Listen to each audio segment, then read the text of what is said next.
In this video, we will see how to remove saved logged in info on Facebook. Well, this is very easy thing to do. So what you have to do, first of all, you can just log out from your Facebook account.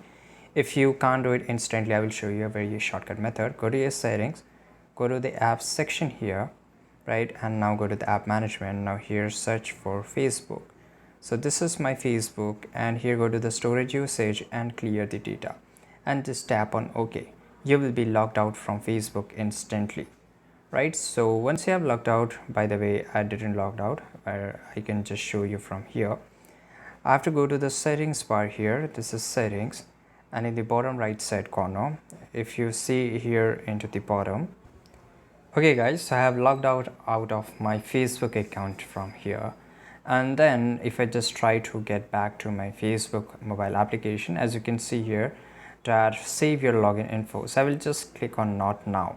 In this way, I will be not saved into my that info, and if I have a different account into my Facebook account, automatically I will get logged in into my different account, right? So this is how you can do it. I hope you found this video very useful. Subscribe.